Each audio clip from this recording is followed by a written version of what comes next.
కొమరంభీం జిల్లా కాగజ్నగర్ మండలం బుట్టపల్లిలో నీటి సరఫరా సక్రమంగా లేదు అంటూ బిందెలతో స్థానికులు ఆందోళన వ్యక్తం చేశారు. ఖాళీ బిందెలతో రోడ్లపై బైఠాయించి గ్రామస్తులు ఆందోళన చేశారు. అధికారుల నిర్లక్ష్యం వల్లనే సమస్యలు వస్తున్నాయని ఆరోపించారు.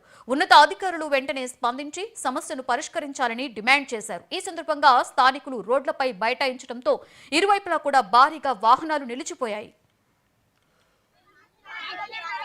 మాది పట్టుపల్లి విలేజ్. మాకు 15 రోజుల కొంటి నీళ్ళు వస్తలేవు సార్.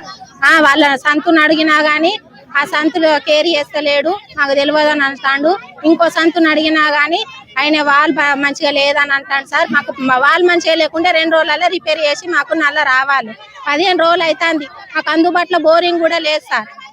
మాకు అందుబాటులో బోరింగ్ లేదు, మాకు నీళ్లు లేవు. మేము 4వ గల్లీల నుంచి మేము నీళ్లు మోసుకుంటాము. 15 రోజుల కొంటే ఎంతగానో మనం మోసుకోవాలి సార్. వాళ్ళని అడుగుతా అంటే వాళ్ళు కేర్ చేస్తలేదు సార్. మరి ఇక్కడ కరెంటు మేము సార్ మాకు నెల రోజుల నుండి నీళ్లు రావడం లేదు సార్. ఎప్పుడు వస్తాయని అడిగితే ఏం సమాధానం చెప్తలేరు. మా దగ్గర పనిచేసే వాళ్ళు ఎవరు కూడా ఎప్పుడు వస్తాయంటే మూడు రోజులలో వస్తాయని అన్నారు. 3 రోజులు పోయింది, వారం అవుతుంది సార్. ఇంతవరకైతే నీళ్ళు వస్తలేవు.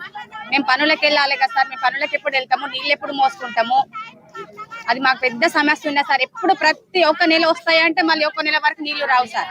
ప్రతి నెల టైమింగ్ లేదు సార్. ఎప్పుడు వస్తాయో తెలియదు నీళ్లు. వస్తాయితే ఒకటేసారి వస్తాయంటే గంట 3-4 గంటలు వస్తూనే ఉంటాయి. అవి మళ్ళీ మేము చెప్పే వరకు వాళ్ళు బంద్ చేయాలి సార్. అట్లనే వాళ్ళు మొత్తం అట్లనే నడుస్తూ ఉండదు. బంద్ అయిన తర్వాత బంద్ అయినా మేము ఏం చేస్తాం, మిషన్ బాగా నీళ్ళు వస్తాయి.